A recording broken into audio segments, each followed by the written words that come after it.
Hi, I'm Jennifer, and this is bullying tip number 11. Cyberbullying is often a crime, so you need to keep copies and document all incidences of cyberbullying.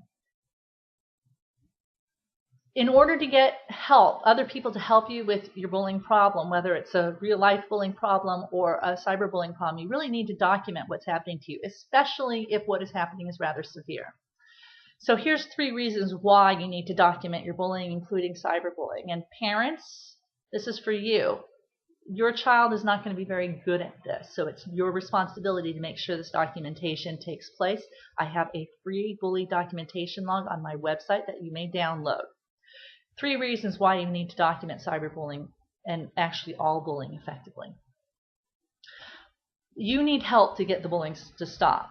The parent needs the help of the school and the other parents, and the child needs your help as the parent so that you can mobilize these other forms of help. So the way you do that is you document it. It's not enough to say, go to a school and say, hey, my kid was bullied, someone posted something nasty about them on the internet.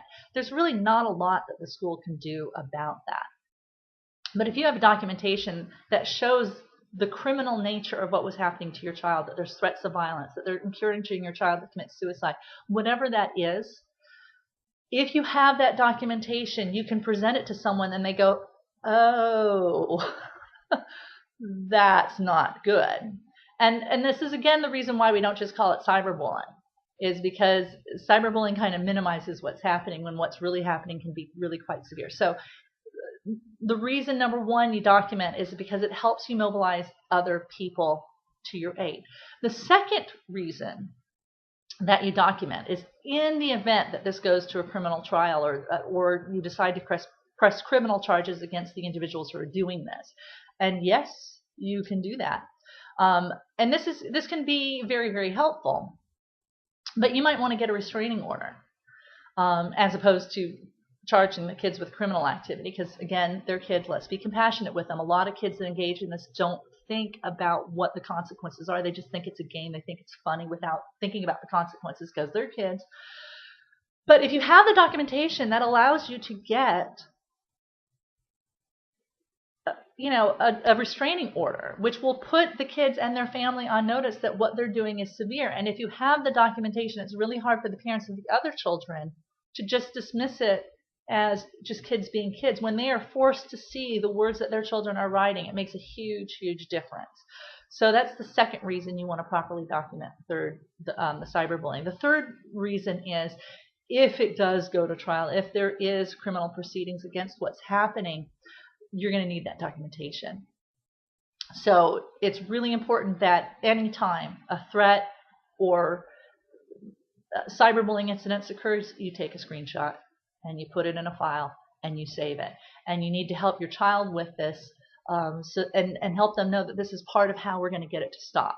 Because if you do nothing, it's just going to continue and your child's going to slip into depression. It has to be stopped. It's your responsibility as the parent to help your child by teaching them what can be done, because they don't know what the criminal justice system is like. They don't know what resources are available. It's your job as the parent to mobilize that on behalf of your child, and that requires you to help them with documentation. Your child will help you with this if they know there's a good reason to do this, and they will. Bullying tip number 11, cyberbullying is a crime. Keep copies and document all incidences, and this goes for regular bullying as well. By the way, I'm Jennifer Hancock, and I'm the author of the Bully Vaccine. And if you found this information helpful, what I'd like you to do is participate in our library donation project. This information can help people, but only if they have access to it. So I'm encouraging people to learn it, share it, and pass it on. Buy a copy of my book, The Bully Vaccine. Read it, learn it, teach it to your child, and then share it with others so that they can learn too. And you do this by donating your copy of the book to your local public or school library so that kids and parents will have access to this information as well. Learn it, share it, pass it on. Thanks so much.